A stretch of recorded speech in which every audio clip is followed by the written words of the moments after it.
We're going to go ahead and call to order the workshop session of the governing body of the city of Lampasas. The first item on the workshop agenda this evening is going to be discussion regarding commercial parking in the residential areas. As we move through the workshop agenda, I want to go ahead and give the phone number if anybody wishes to call in. The phone number is going to be 512-556-0332. Mayor, Council, Sergeant Barrio and I would like to address a situation that has come up within the city quite often. We receive complaints from time to time in regards to 18-wheelers, tractor trailers, large vehicles, heavy vehicles parking on city streets. They are in following city ordinances as far as our parking ordinance. They generally will come in, park, spend the night or spend a couple of nights, and then go back to work. And then they also follow the rules of the Transportation Code. So we don't have a violation, and we wanted to just have a discussion with you tonight to see if we needed to have a city ordinance for this. One of the things we did in doing some research, we found that TxDOT just did an assessment on the large vehicle 18-wheeler parking around the state, and they say that there is a need for parking for 18-wheelers so that they don't park in unauthorized areas or in residential areas. 281 corridor is a low capacity need and a high safety need according to their report. Our residential parking complaints that we receive are, they're so large that that's all we see. We can't see beyond the 18-wheeler or beyond the large vehicle. Traffic concerns or safety issues, children riding bikes. People can't see the children because the vehicle's so large and a child could just come out from behind it. Also, talk about roadway conditions. Are they, when they park, are they so heavy that they're causing our roadways to deteriorate? Some of the reasons we found that the drivers are parking in our residential areas are they live here and their yard or their shop may be in another city. I talked to Mr. Jarbo. He parks on West Avenue C at the back of his yard. And the reason he parks there is his yard's in Temple, so this gives him time to be able to spend the night at home, see the family at home. Also, it saves, they have one personal vehicle. If he was to have to park his 18-wheeler at the yard, they would have to get another vehicle. So that's some of the reasons that we have them that park in this area. Another 18-wheeler, his yard, his business is in San Antonio. And so this is a halfway point, stop here, and then go on to work the next day. Causes a conflict in neighborhoods sometimes because we have people that call in complaints, like I say, worried that they can't see beyond the vehicle. In some cases, the roadway is very narrow, and so we worry about emergency services with that. One of those is on College Street, and you'll see a picture in your packet. And if anyone wants to go look on the internet that's not in the room tonight, they can go on and look at the council packet and see these pictures. The first one is College Street, and you will see that there's an 18-wheeler parked there and then a larger commercial vehicle parked there. The white that you see at the beginning of that is my truck. And so it's very narrow for me to come through there in just my truck. A fire truck would not be able to come through there, and ambulance would not be able to come through this area. And so this is one of our main complaints, is that narrow roadway, and people can't get through. And then if you look at the next one in the 1200 block of West Avenue C, this is an area of where the way that they park their 18-wheelers, they're not blocking. We can get through, ambulances can get through, fire trucks can get through with no problem. We have very few complaints on these two vehicles. However, we do have complaints on these in regards to sight and parking. They know how to park them. They park them so that there's not an issue with the traffic laws. Still in First Street, you'll see one vehicle that is parked on Steele, and in the distance you can see another one that's parked on First Street. 600 block of South Ridge, you just see the cab of a truck parked there. You don't see the trailer attached to it. And then on Avenue E in Northington, Sergeant Barrio, have you ever had a complaint on Avenue E in Northington? Yes, yes. I don't know of any, that's why. Yes, I've had complaints on Okay. We have had a complaint on Avenue E in Northington, but it's kind of in that area, backed up in there by itself, but that is a narrow road, so if another vehicle was to park there, we would have issues getting emergency services in that area. So with the discussion we'd like to have is, should we prohibit 18-wheelers, larger vehicles from parking on our city streets? There's emergency services reasons. We have to be able to get an ambulance to homes. We have to be able to get fire safety, law enforcement to the homes. And if we can't get through those areas, we may have to tow one of these vehicles or try to operate over them or under them, which is not safe at all. It takes more time. Are these large vehicles damaging our roadways? What are the safety concerns for vehicles, pedestrians in that area? We don't know what those vehicles are hauling a lot of times. If they're hazardous, we'll have a placard, but we don't know what we have on our public streets because we don't know what they have in the vehicles. And so some communities do the prohibited parking. There's no 18-wheelers, no vehicles of a certain weight parked on in residential areas. Others have, such as Copper's Cove, they have a permitted where you can receive a permit, and they do that by checking the area, making sure that that roadway is strong enough for that vehicle. And what do the neighbors, what do the residents in that area say, and is it safe? It may be a dead-end street where they can park at the end of the street. It's a good, solid street, good area, it's okay. May not be. There may be a lot of little children in that area, and the neighbors are concerned about that. Can emergency services, get to all the residences or not? And then in almost all of the ordinances we looked at, there's an emergency parking area. So if there is something such as flooding like with Harvey or snow or ice, where can they park if they can't park in the residential areas? And that's not just for our residents, that's also for if they're traveling through Lampasas, is there a place where they can park during those times? So we wanted to have this discussion. Sergeant Barrio and I wanted to have a discussion with you about this and see what your thoughts are on this. And is there a chance that we could come up with some type of ordinance for the parking? Chief, I see a lot of those 18-wheelers parked down at Walmart, the old Walmart. Yes. Is that allowed? Are they permitted to be there? That's up to the property owner if Walmart lets them, and I believe Walmart does let some of them park for just a short period of time. They don't let them park there for days. I think Stripes lets some people park there. They may even charge us a fee for that.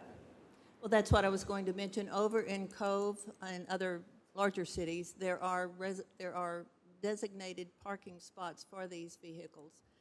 They have security cameras set up.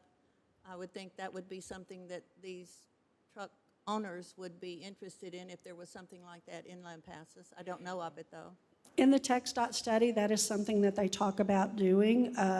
In that study, it talks a lot more about your corridors, your I-35 corridor, your I-10 corridors, and they talk about places where 18-wheelers could park, areas that they could, help where they can stop and sleep. It doesn't talk a lot about parking their 18-wheeler or parking their large commercial vehicles for a period of time.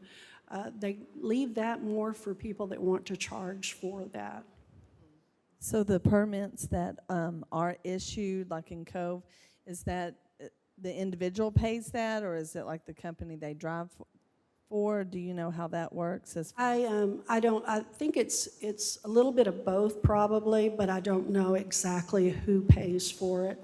If you want to park your vehicle in a residential area, then they have to send out a letter to residents in that area to see if they're okay with that.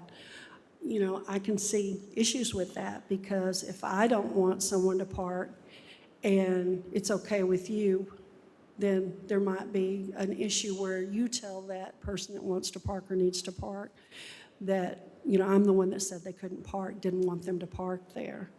And then we might have neighbor disputes over that. I checked with the chief, and they don't have any issues or any problems. That permit comes from the police department, from the chief. And, you know, they check it to find out if it's okay, if it's safe, and then they have the roadway check.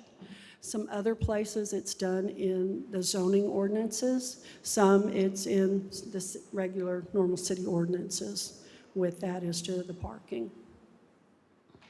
What are typically the fees associated with this permit? Have you looked at that at other areas? I don't know what the fee is with that, no. In talking to Mr.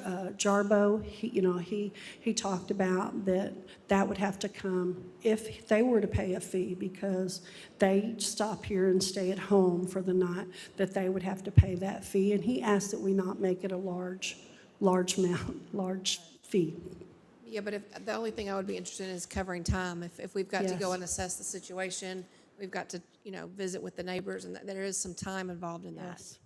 Yes, there is time involved in that, because you have to, check with the neighbors. You have to check that roadway to see, if it can hold so much weight on there.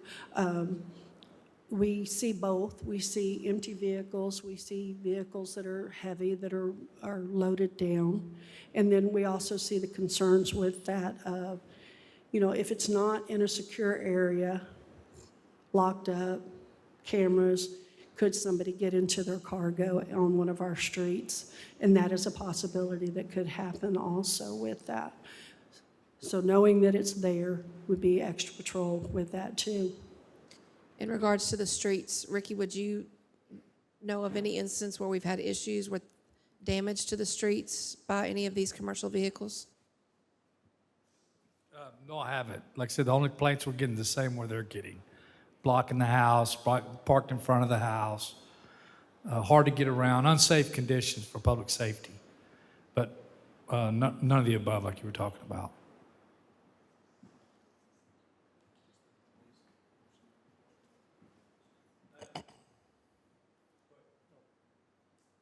Some of the other things that I get flagged down on the street for is, is this thing on? Hello? Is the noise. A lot of these trucks leave 2 or 3 in the morning and arrive 2 or 3 in the morning. When they start, they have a pre-check that they have to do. They're out there idling for 10, 15, 20 minutes while they do their check. And, when they come home at night and they set the brakes, air brakes are fairly loud. This isn't anything against, people that work for transportation. I mean, they're really on top of the game right now with everything that's going on. But it's just been an accumulation of complaints is what's bringing us here now. Maybe more people are working in the transportation industry. I don't know. But we're starting to see more, and it's becoming more of a problem. I mean, would we need to discuss about, is there any possible way to find like a designated area for them to be able to park? Or would they need to discuss with either, Walmart or Stripes, or is there any other availability where they could, go and park and kind of do a park pickup thing with a family member? I don't, you got, that's their livelihood. I mean, just like you had brought up Mr. Jarbo, I mean, he's going home to see his family, you hate to tell him he can't park there. Yeah, it does create a hardship for some to, have to go drive to Temple and get their personal vehicle and come back and then drive back and forth like that, or San Antonio. As far as your question about parking areas, there's not any that I know of. There may be a trucking company that allows it just outside of town. But it's not to the volume that between about 20 trucks in town, 10 to 20 trucks, Sergeant Barrio? 18-wheelers? Yeah. 10 to 20 that are on our public streets. And my main issue is areas where it's just not safe. That College Street area, that very first picture that you see, that is not safe. If we have to have emergency services in that area, we are going to have a difficult time getting into that area right in, just right there. Would you prefer to do it by the permit process then? That way that you're able to go and monitor the situation and determine if it's safe or not, and in those areas that it's not, you wouldn't allow it? I think the permit may work for us because in that area, such as College Street, we would not be able to give a permit there because it's not safe. That roadway is about 16 feet across, 15, 16 feet across. It is just does not have the space for an 18-wheeler to park there. Something else to consider is that 18-wheeler may have been parking there for quite a while, but then we've had some growth in that area. We've had a duplex built in there. We also have the church on the other side and a playground on the other side as well.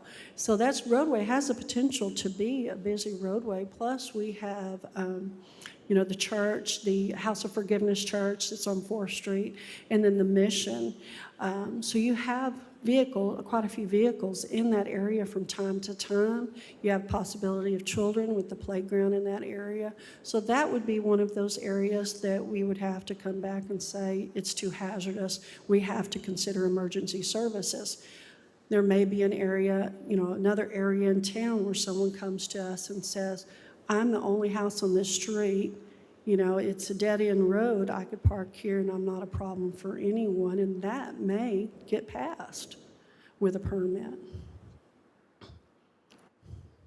Would y'all come up with certain guidelines as far as the permit process goes that we would, y'all would be able to get out to the public so they would know before they came in to get the permit, because then you don't want to waste your time saying, well, no, they're not even an option. Would y'all have different or certain guidelines you would go by? Absolutely. It would be in city ordinance. It would have to be. We'd have to have those guidelines in the city ordinance with that for a permit. So on the issuing of the permit criteria, are you going to make neighbor approval? Do you have to receive 100% neighbor approval before you can issue the permit, or are you going to do it on a percentage, or? I think we'd have to do it on a percentage. I don't think you could do 100% because, I may be the neighbor that's just against having that 18-wheeler there, for whatever reason. And so, we'd have to look at the whole thing with it. Well, if you're saying that it's a safety issue, Yes. would whether the neighbor likes it or not even have to come into play? If it's a safety issue, whether the neighbor likes it or not, we would have to not permit it for the safety of that neighborhood, that resident's neighborhood. What she explained to us is that in every instance, though, it's not necessarily a safety issue. Sometimes it's just neighbor complaints or, foot traffic of children in the area and stuff. It's not necessarily an issue with the bypassing of emergency vehicles. So they also question the surrounding homes to make sure it's not an issue for them. Life safety would be your number one priority with that.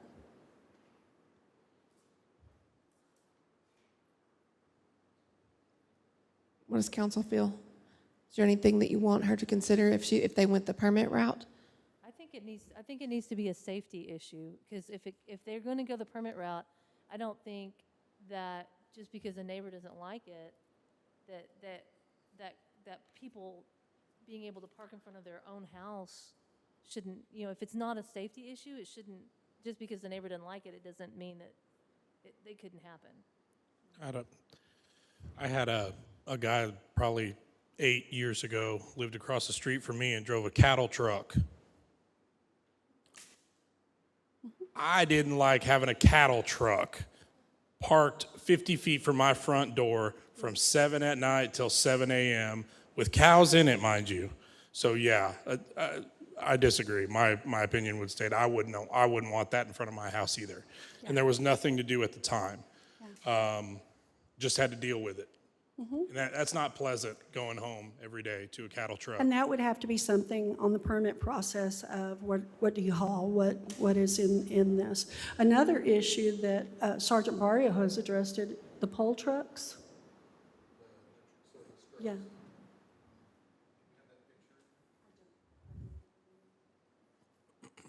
There's quite a few workers here in town that work for a private utility contractor.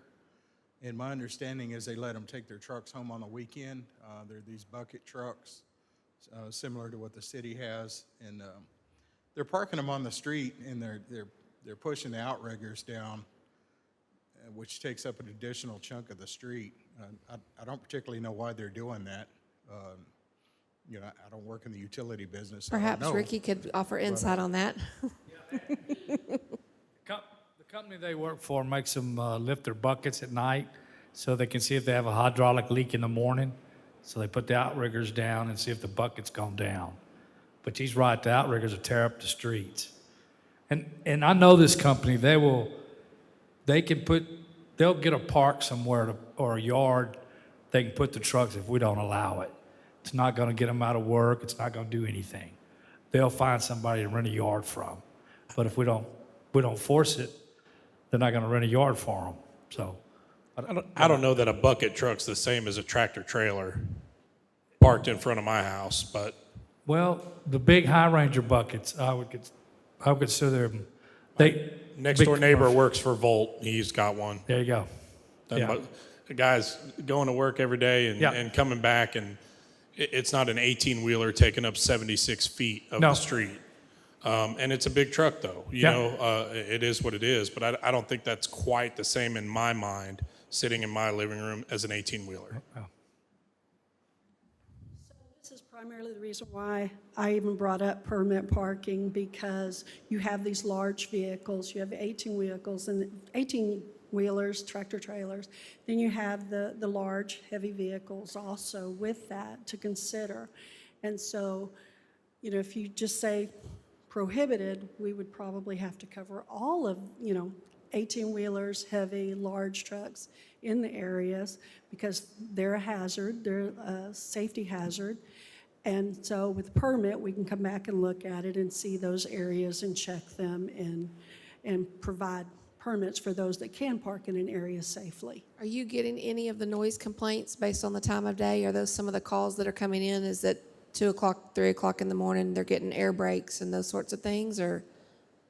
We don't get so many calls about air brakes. We do get calls in the residential neighborhood of they've started that 18-wheeler and it's been on for 20, 30 minutes and it's loud and I can't sleep. I have to get up early in the morning to go to work myself. We do get those calls from time to time. Does council feel we should put some time restrictions if it's an 18-wheeler or commercial vehicle in a residential area? So could I just ask, what do you do when you get those complaints? What's easiest for you to work with? When we get a complaint like that, it's a noise complaint, and we'll go visit with the driver of the truck and ask them not to do that. Most of the time, all the time, they're very cooperative. I don't know of any time that they haven't either went ahead and left or shut that down. There is a extra motor. Rather than having the initial truck start, there's another motor that they can run with that. It helps with with the fuel, and it gets the truck prepared to start. And you can tell I don't know a whole lot about it, but I've talked to several of the truck drivers to find out, because I thought it was a refrigeration noise. I thought it was just, with a refrigeration truck, and I was told no, that is a different engine that they run just to get it going and all. And it is very loud with that. So we'll get complaints. They'll either go ahead and leave or shut it off and then come back later to start it like that. I don't know how we could put hour restrictions on it, just because of the time of day, that if people have different loads at, 2 in the morning, and that's the only. We could maybe limit the amount of time the engine's allowed to run prior to departure or once they arrive. We could do that as well, yes.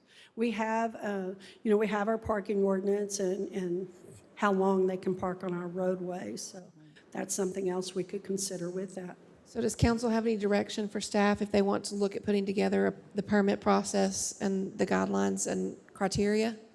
Well, what would it look like if we said, just for argument's sake, if we said no 18-wheelers on city streets, tractor trailers only? What would that look like if we said that? I mean, how much of a problem is that really? No parking in our residential areas, Yes. 18-wheelers. Yes. 10 to 20 18-wheelers would not be allowed to park here. And do you think there's enough room for them in other areas around town to kind of space out? There are other areas that they could park. They would have to make arrangements with those property owners if they would allow them to park there. And then, of course, they would have to look at, what the fee is that they would charge for someone to park there. Are these 10 to 20, are they home over the night, or is this like a one-time-a-week thing, or over-the-road drivers? Is there any consistency to... I didn't see any independent drivers here in town. I know that we have, on West Avenue B, there's an independent driver. He keeps his vehicles at Stripes, and then just before he leaves, he might go home, drop by the house or something, or he might leave it there for just a short period and then go on. The others work for a company. I apologize, I'm trying to lose my voice. The others work for companies in Temple, San Antonio, other areas, and then they're going home here.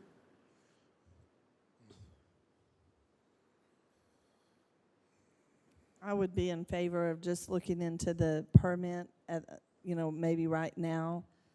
I mean, what do y'all feel I'd like to about see it? what you wrote up as a permit policy that you were comfortable with. Okay. Council want to have any input before she goes back to work on that? No, I would just keep it a reasonable fee. Okay. Agreed. Just cover What the kind of- time that we're going to, expend in vetting that location. Are you thinking like a year permit or 6-month permit? I think a year permit would be good. If they want to update it, they can come back and update it. If they're going to move, if they're going to relocate in our city, like that. And then if they move out of the city, maybe partial refund, or, that's the fee and it's a yearly fee and that's what it is. That would let that be up to the city manager or the city council. And we'll look at some other cities and see how they do it as well and try to follow what some other cities have done with that. Anything else? Good luck and thank you. Thank you. Item number 3 on the workshop agenda, update and discussion regarding city's COVID-19 response and status. Good evening, Mayor and Council. This item is placed on the workshop agenda kind of as a standing workshop discussion related to the current status of the pandemic as well as city response. We certainly are in a transitional period, obviously with the state reopening and the city and city staff also looking at opportunities to open our facilities within the next 2 to 3 weeks. First, I wanted to just update you on the numbers. As of noon, there are 525,000 tests that have been conducted in the state of Texas. Through those tests, 39,860 cases have been confirmed. There's an estimate of 21,713 that are recovered, with 1,100 fatalities. Of the fatalities that were studied, so what DSHS does is they are able to study these fatalities. Of the 483 that have actually been studied, 342 were in the population 65 and older, which validates what we've been saying all along is what we do now, although we may be carriers, asymptomatic, but what we have to try to do is protect those sensitive populations.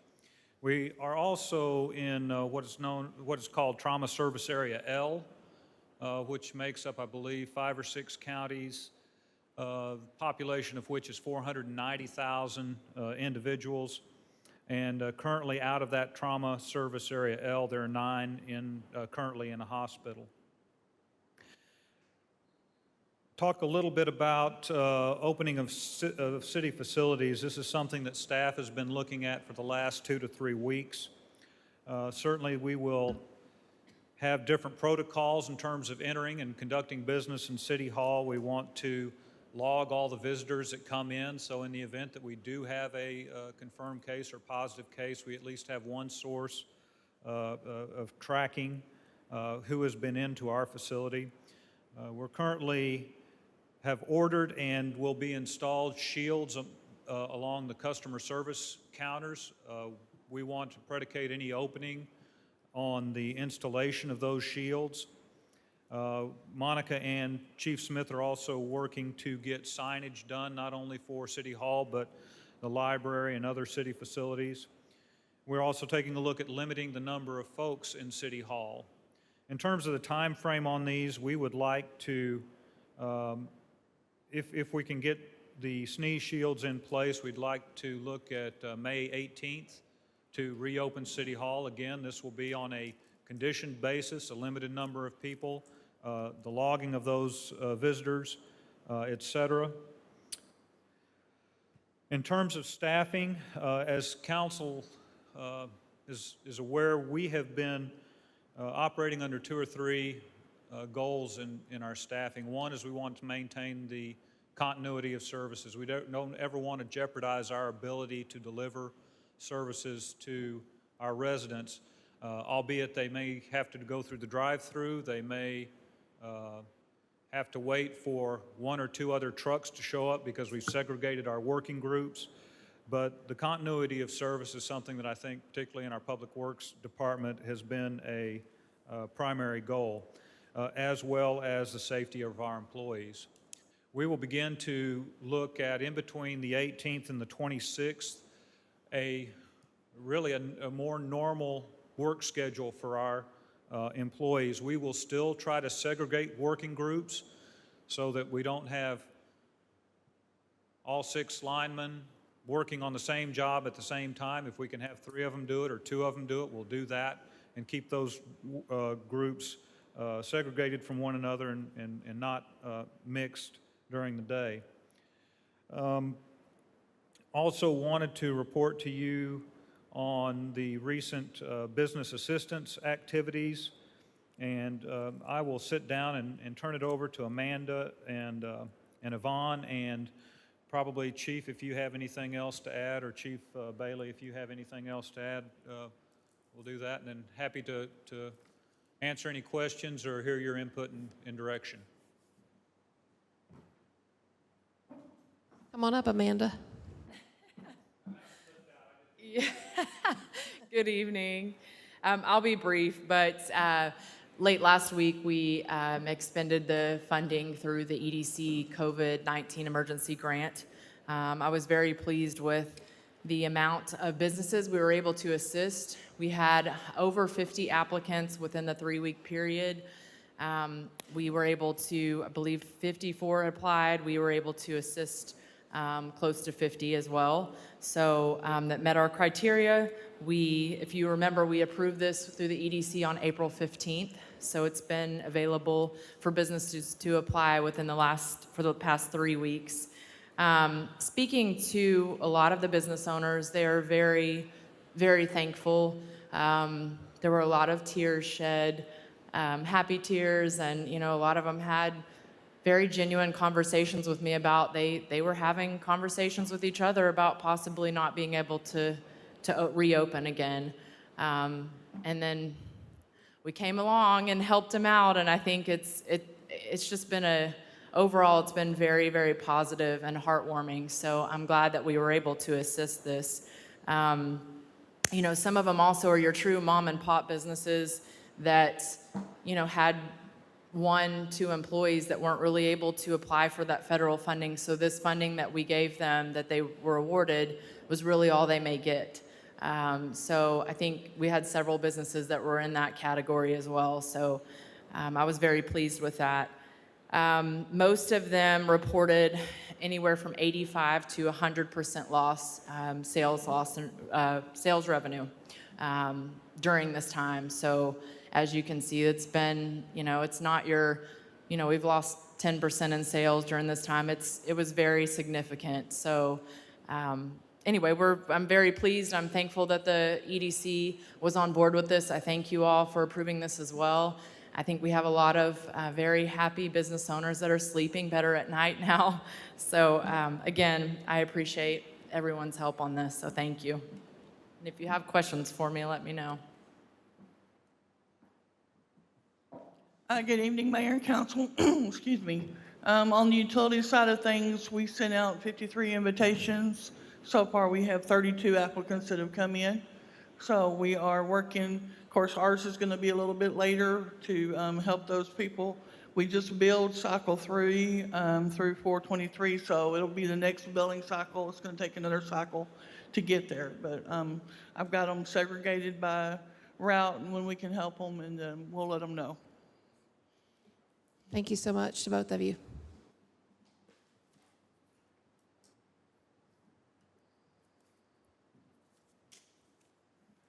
I guess the only thing that I might add is the fact that everything's kind of at a standstill over the weekend. I think everybody may have heard news that there were a lot more cases that came in throughout the state of Texas. There was an increase in a lot of areas. Keep in mind that some places, Tarrant County had a spike in 400-something people over the weekend.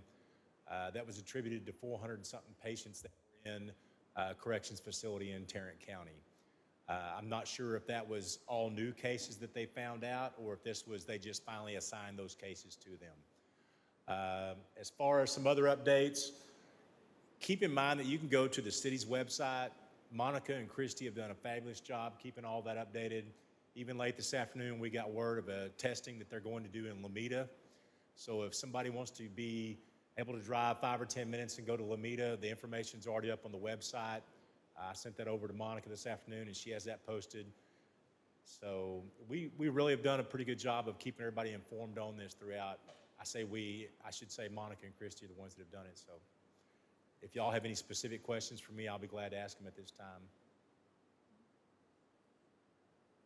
Okay. Thank you, Chief.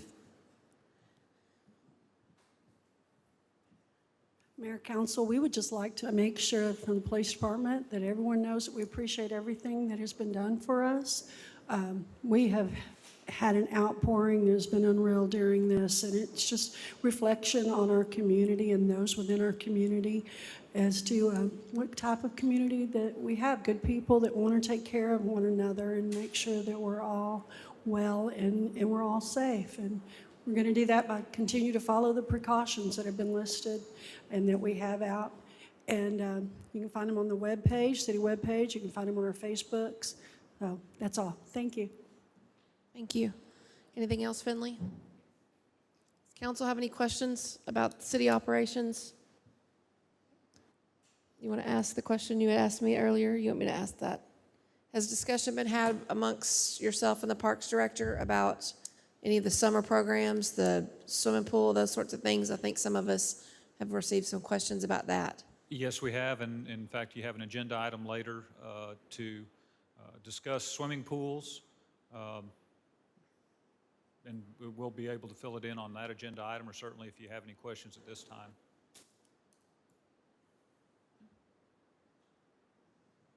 Thank you. Item number 4 on the workshop agenda, discussion regarding any item on the regular agenda. Don't have any. Do I have a motion to adjourn workshop session? So moved. Second. Have a motion and a second from Mr. Clark. All in favor, please say aye. Aye. Aye. We'll take a 10-minute recess.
Congratulations on Riley.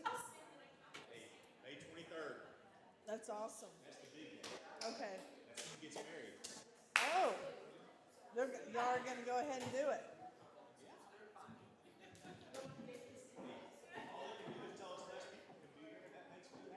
Yeah.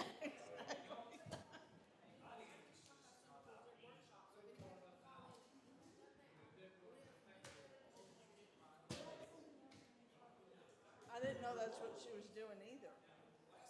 I thought it's on the agenda. Why is she getting it?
the one where you do like this.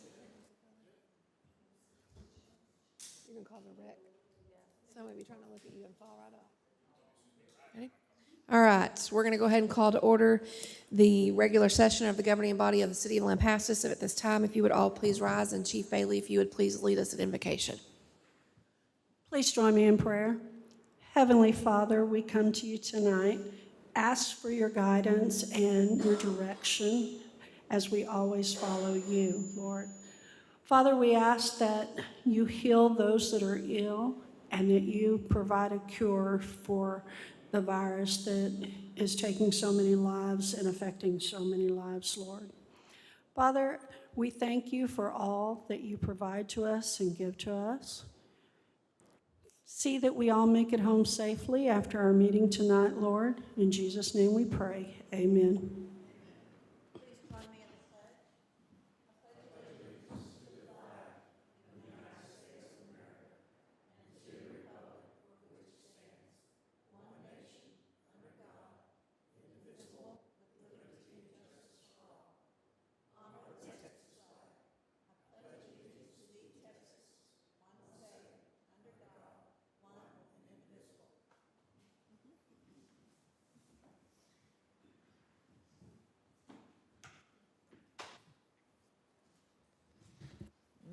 We don't have any presentations or proclamations this evening.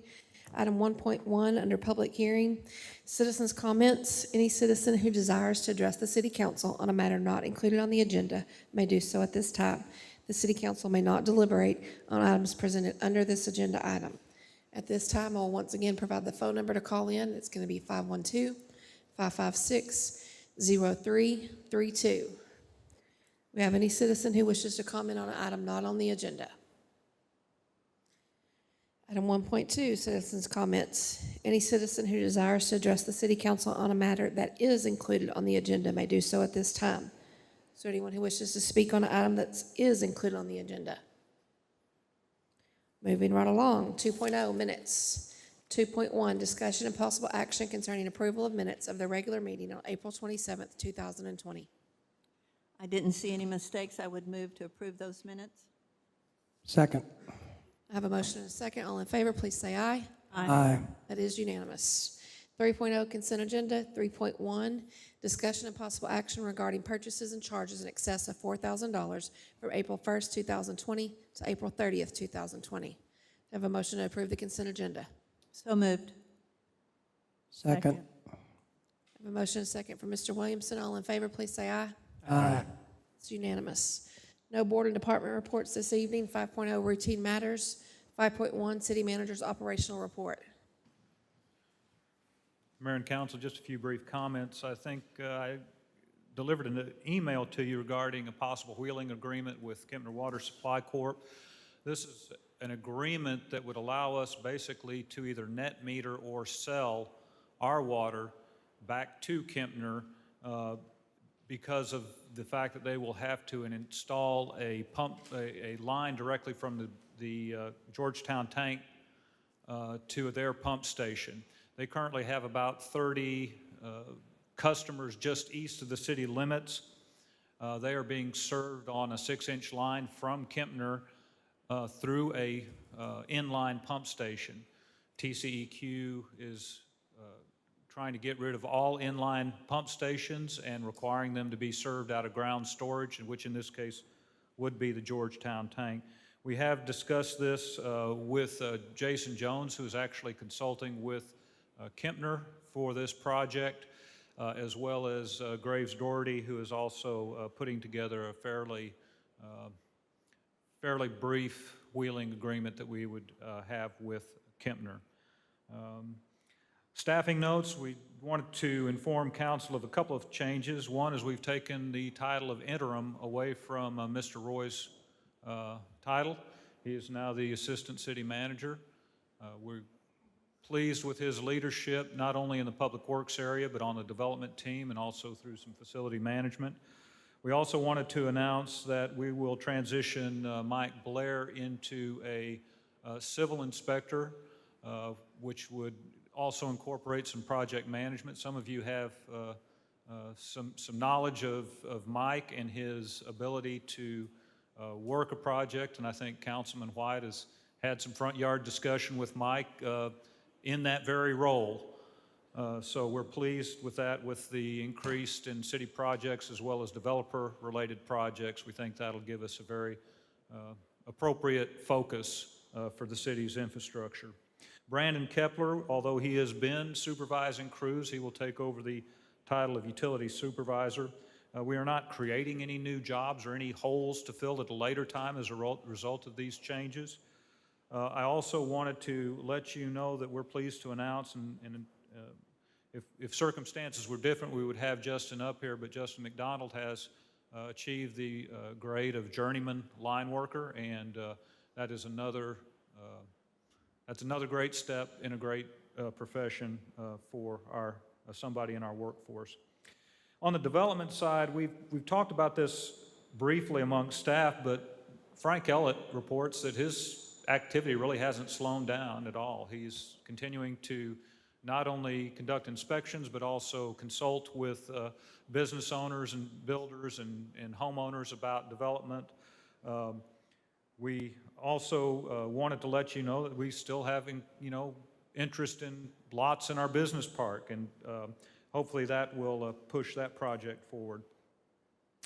And I also wanted to remind council that certainly some of particularly our older structures in the downtown area have challenges in terms of reuse and redevelopment, but I think in every case that I'm aware of, both Frank Elet and Ronnie have worked with potential developers and business owners and tried to come up with different options for them. We've even, through the LEDC and Mandy's work, have offered them the life safety grant program. So we're trying to throw as many tools and as many options at these developers and potential business owners as we can. And I think through Ricky's leadership in the development team, we've also, I think, maintained a very coordinated approach to dealing with these folks. Sales tax is up about 11.3% over May of 2019. That was be indicative of the sales in March. We're going to fall off the cliff. I don't think there's any question about that, but at least through the same period year to date, 2020 versus 2019, we're almost $100,000 better than we were last year during this time, about not quite a 8% increase. Be happy to answer any questions. Thank you. Thank you, Finley. 5.2, Mayor's comments. I really didn't have anything to say tonight, so I don't have anything written down, so this is going to be one of those where she just rambles until I see somebody nod her head like, okay, you've said that twice already. I wanted to take an opportunity to point out to those who may not know, Mandy, through the EDC, has created a platform in which we are taking the opportunity to acknowledge some of our local businesses who, during these challenging times, have decided to make this an opportunity to upgrade, reinvent, redecorate, refurbish, reinvent themselves or of some sort, and she's called that Lampasas Rising. And I want us to continue to give some credit to Lampasas and its resiliency through these times. But as we kind of talk about it, and I look in this room, we've kind of done that internally as well. A lot of you, I know, are going to hear the same things that we hear. We always hear the complaints or the questions, but honestly, over the last few weeks, the amount of compliments that I've received on staff have been overwhelming. It's a different time. People tend to look for something that feels safe and stable, and I'm very proud to say that our staff has provided that across the board. Our parks have remained a place that everybody wants to go and feel really happy to enjoy, and it's been a spot that you kind of forget that there's some bad things going on in the world. So I commend Chris and his crew as always. Ricky and his guys, their attitude and their desire to be better every day is contagious, and I respect you for bringing that in, and I hope it continues throughout. Yvonne and your girls, the phone calls that you're getting from people who are scared and upset and, facing some financial trouble, you've been a very calming and reassuring force for them, and I appreciate that. Chief Bailey, I think y'all get fed and treated on the daily from people who appreciate you. And I respect that. I know Monica and Christy have gone way out of their way to create a schedule so that one of them is always available and we're never without that resource, while they also continue to provide updates maybe on a basis that's a little bit more than regular. Finley has been on the phone anytime we've needed him, as always, sometimes with questions that hopefully we won't ever have to ask him again. But real quickly, I've been on a committee that's been involved on a project, and I sat on that committee with Chief Jeff Smith, who is one of our newer additions. I don't even know why I'm emotional about this, but I'm very proud of the people in this room, and I'm very proud to affiliate myself with all of you. You impress me, you do your job, and you do it well, and I'm grateful for every single one of you, and I just need y'all to know that. Okay, enough. 6.0 unfinished business, we don't have any. 7.0 new business. 7.1 discussion and possible action regarding operations of city pools for the 2020 season. Mayor and Council, I'm going to start this agenda item off and then turn it over to Chris Iker, Parks and Rec Director. And I think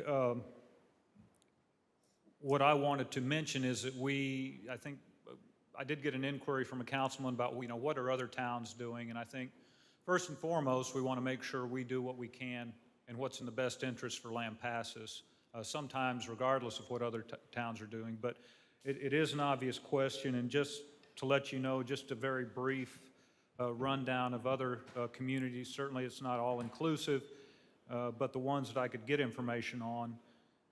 And by the way, a lot of towns are in our situation. They are grappling with when or if, what does their workforce look like, what does 25%, how do you measure 25% at a swimming pool, and can you keep social distancing at a swimming pool? So there are a lot of challenges with this issue. Gatesville is, they've gone ahead and closed for the season. Kyle is postponed. Austin, all of their pools, even the ones that operate year-round, are closed, and their opening is to be determined. Harker Heights, their statement that they came out with today is that they are not sure when or if they will reopen, but they certainly will take a look. There are two factors that they're considering. One is, how do you handle a group at a swimming pool? And then the other thing that they're really struggling with is their workforce. And I think we've mentioned to council previously that, our applications are probably a third of what they normally are at this time.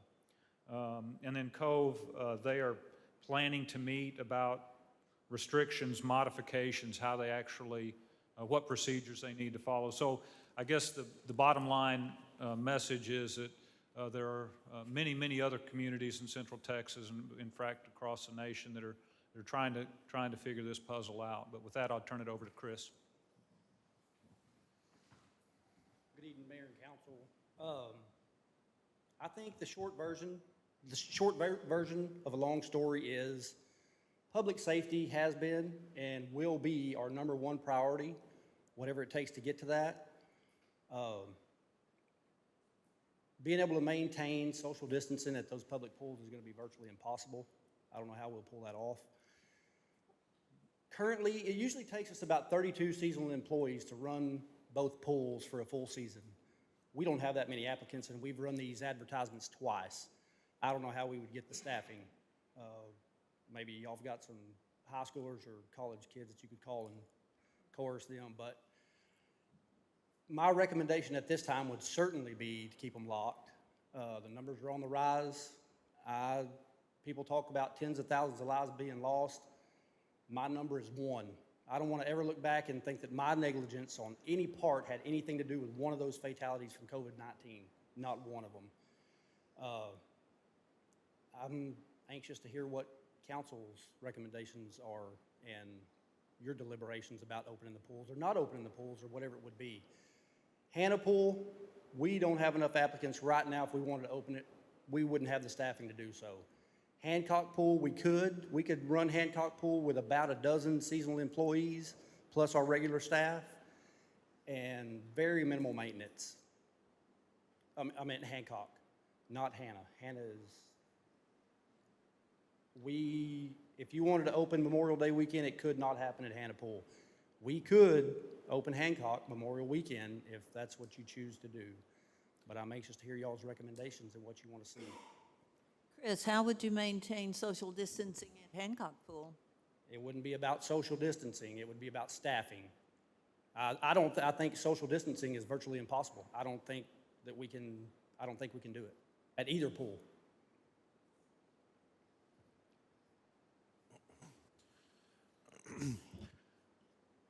I'm kind of the mindset that so much has been taken away from these Agreed. kids. I agree 100%. And, I understand.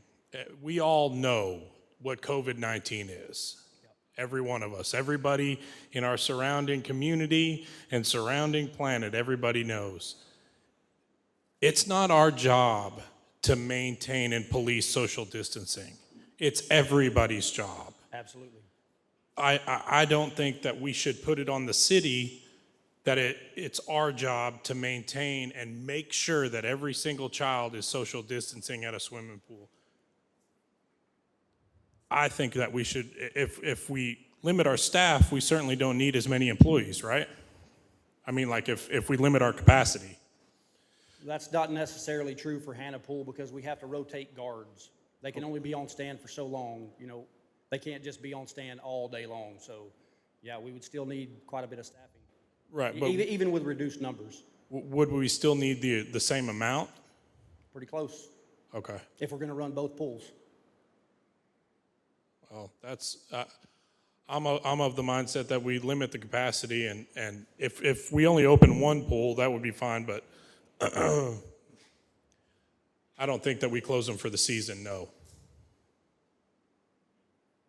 I agree with that. I feel like if we can maintain and staff just one pool in Hancock would be easier for y'all to, clean, maintain, be able to staff that, then I feel like The maintenance would be less, but I'm certainly not looking for what's going to be easiest.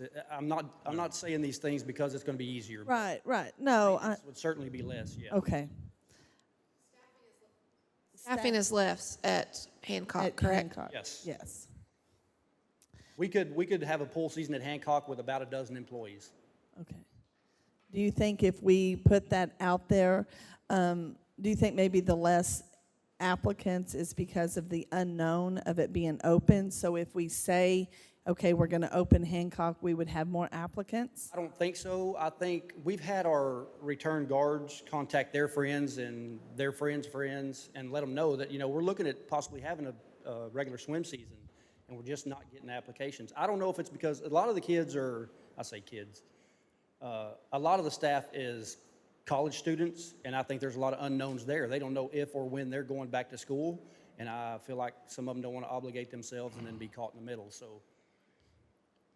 I think a lot of the same age group have already gotten jobs. Right. I think they came home a lot earlier and have already Yes. gone to work as well. That has happened as well. And you would keep it at 25%, so what is the occupancy? Well, And how would that work on the counting-wise? the occupancy load that's on Hannah, we choose not to go by. Again, public safety being number one priority. We allow about 250 to 300 people in that pool a day if we get up to those numbers. But saying 50% is that there's no number for 50%. You still have to maintain your social distancing, and if a group of 10 comes in or a group of 8 comes in, well, they didn't really apply, but then the next 10 people that come in, if they come in single, that's 36 feet for every person or group that comes in. So there's really no number for the percentage, if that makes sense. Well, it would seem that if, let's just talk Hancock, because that's what we were talking about. Right? Let's say, what is the maximum capacity at Hancock Pool? Around 200. So then you would only be able to let in 25% of that 200 at any one given time, correct? A maximum, yes. But that doesn't necessarily mean that your 25% would be 50 people. I've been struggling with this ever since I've seen it on the agenda. I don't want to take any more from the kids either. I hate to see them go an entire summer without the pool being open. But I also agree, I talked to Chris before the meeting, and he told me he was having trouble with staff and everything. And with also the new deals that are coming out with some of the children getting sick, I just don't know. I have such mixed emotions about it. But from a safety standpoint, I think we just keep it closed at this point and evaluate it as we go along. Now, keep in mind, if we choose that route, if we just hold out and hold out and hold out, there's a possibility we're going to lose those applicants that we do have on file right now. They will find another place to work. I wasn't speaking in terms of Hancock. I was speaking in terms of Hannah. Right, but with any of them or both of them. And the longer we hold out, Hannah Pool is not ready to open right now. So it would take a minimum of a week, probably 2 weeks to prepare that pool to open. And then all guards that are not returned would still need a couple of weeks for training. We have enough return guards to run Hancock now, and they wouldn't need the training. Of course, they would get refreshers, but they wouldn't have to take the training. Well, maybe we just need to leave them closed. I'm the last person in the world that wants to take away from the kids, trust me. That's the last thing I want to do, but I want to make sure that they're going to be safe when they're in our hands, so to speak. So you're comfortable with opening Hancock? Not right this minute. No? Now, as we see what happens in the coming weeks with our numbers for COVID, then we should make a determination then. Maybe like a June, early June date. Our Memorial If that's weekend. what y'all decide. I'm sorry? Would we have a council meeting prior to the Memorial weekend? No. This is it. This is the last one. So it would have to be like early June, just to see what those numbers are at that time. But if, say, Monday, the first meeting in Monday, y'all decide that you want to open Hancock Pool or you want us to get it open, it can be opened that weekend quickly. The only thing Very little maintenance that would have to be done. The only thing that I get caution about is Dr. Hay has said we're at least 2 weeks away from our peak Exactly. in this city, in this area, in the county, if you will. She said that on Friday's broadcast, I think, following Finley's. But I don't know. I think the numbers are going to go up. I think we're going to do more testing. So using that as a factor may or may not be viable. Right. And I would hate to see us have to go backwards. I would hate to make a hasty decision now. And then close have it. Yes. I think we need to wait until the meeting after Memorial Day to make a decision for sure, but I'm leaning toward that if the numbers play out, that we can try to open Hancock. Okay. Do we bring staff on board for Hancock now to get We've the already got them. And they're training already? They're already trained. They're return guards. We've Zero got training to do for if we just open Hancock. just refreshers. Give them the refreshers and they're ready to go. And putting it off until after after Memorial Weekend, do we have enough work for those staff yeah. members to do? Okay. Yes. I saw a really weird smile on your face about that, but okay. We'll take care of that side. Okay. Finley or Chief, do y'all have any input on the swimming pool situation? That was a thumbs up for those who couldn't see. So you want to officially say we'll determine on the Monday after Memorial Day? Or the Tuesday after Memorial Day? I think we meet that Tuesday. That would be great for Hancock, but Hannah, if we're going to entertain that, I need to know pretty quick because there's a lot of maintenance and things that have to be done. And again, right this minute, we don't have enough applicants to staff Hannah Pool. And we've run the advertisements twice, so. I think with the time frame that we're working and, I think you seem more comfortable if we're going to open anything to open Hancock. So I feel like our focus needs to be on just Hancock, but that's my opinion. I would agree with that. If we don't have the staff, we can't open it, period, Right, regardless of COVID. right. So that's that's the true circumstance we're presented with, is we're not staffed to open Hannah. And the other thing I would ask you to think about is, we've talked about opening Hancock to residents only. And then, when you start letting people in, the same people are gonna try to, if it's 25% or 50% occupancy, whatever we determine at that time, the same people are gonna try to be at that gate early every morning, and how do you make sure that the same people are not in the pool every day and nobody else is getting a chance to utilize the pool? Same thing as HEB though, isn't it? There you go. It's just something to keep in mind, because the phones are gonna ring.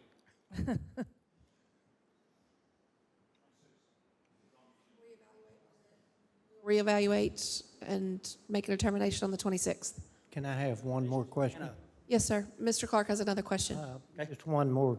If the kids all show up over there at Hancock, are you still gonna have enough staff? I don't guess I understood the question. Do you have enough staff to handle that size pool? Hannah?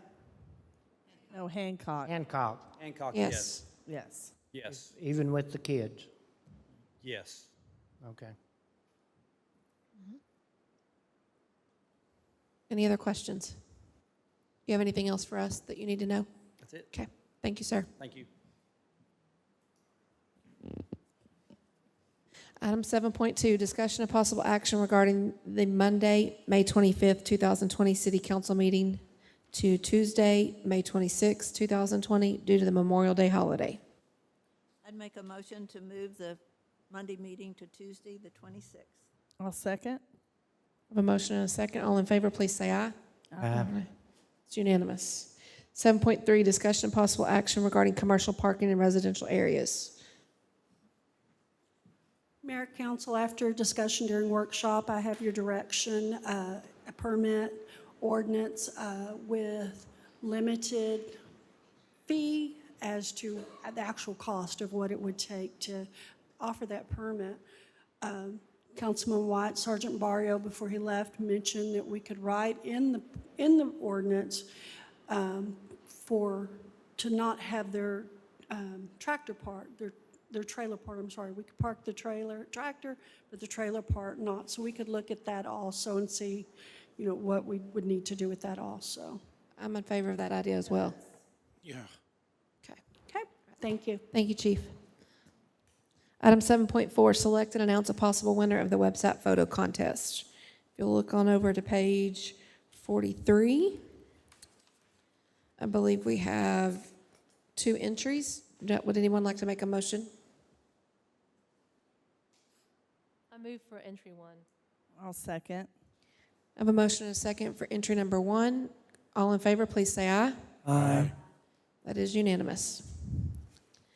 Item number 7.5, discussion and possible action to declare a 2008 Ferris motor as surplus and to allow disposal as state law allows.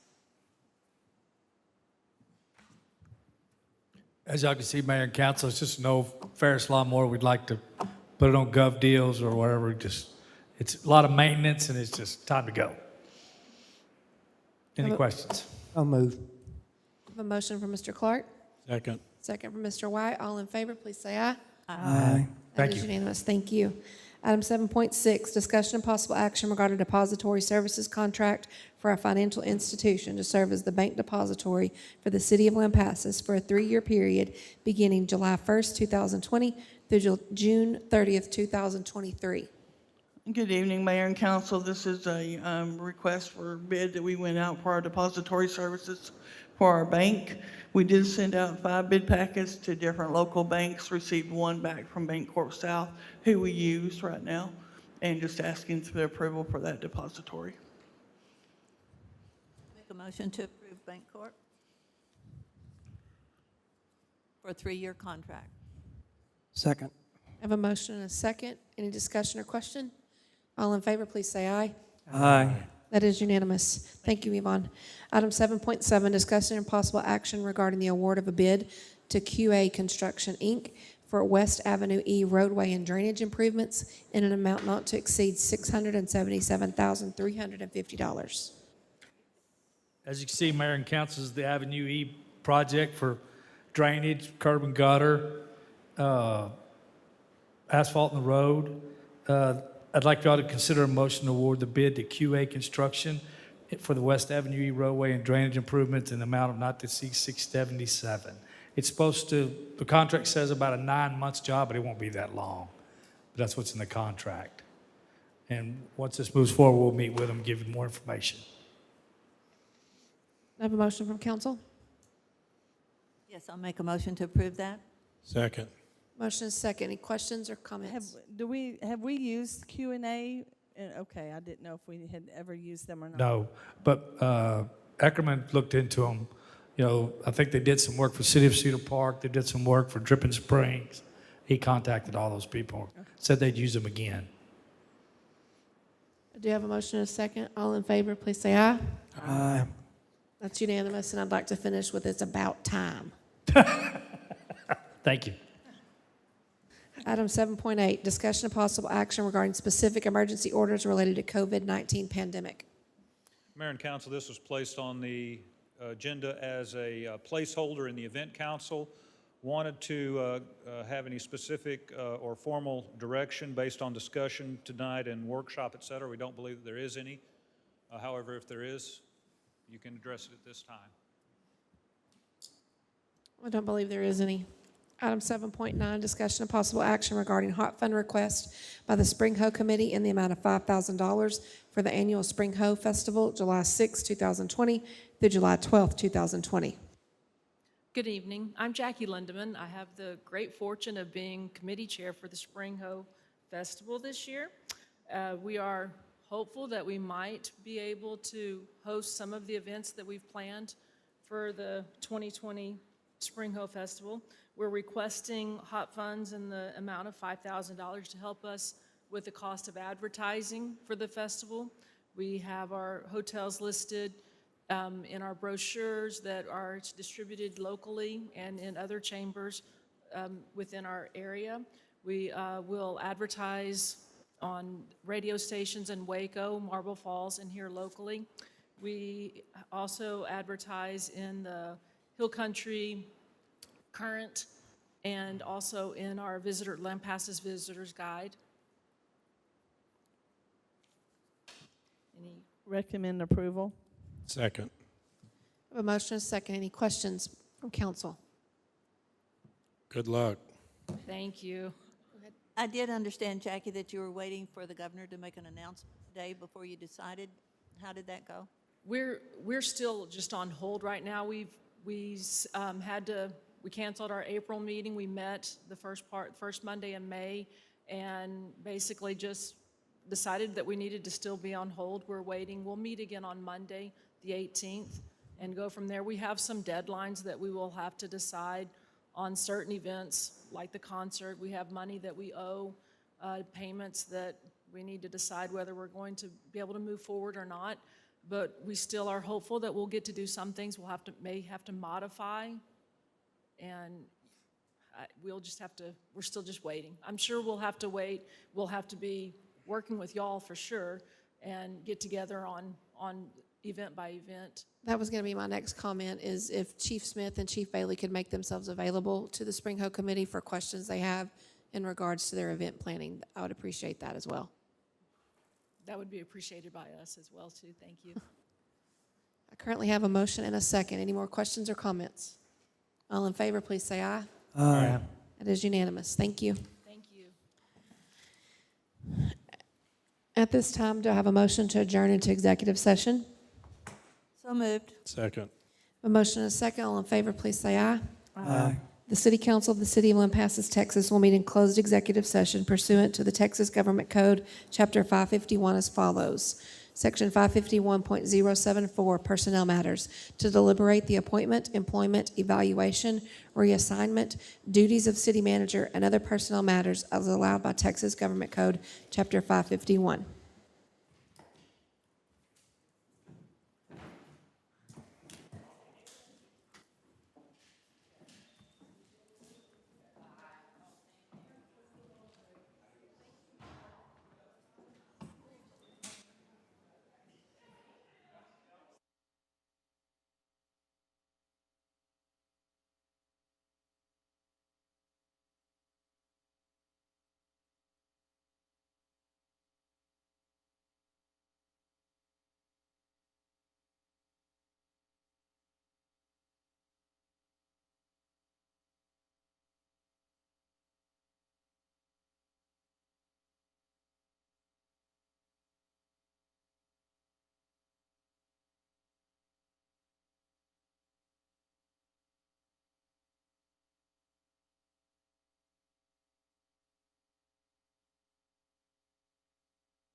At this time, we will reconvene into regular session.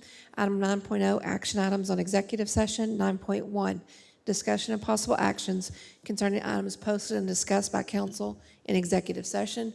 We do not have any this evening. Do I have a motion to adjourn? Second. I have a motion and a second. All in favor, please say aye.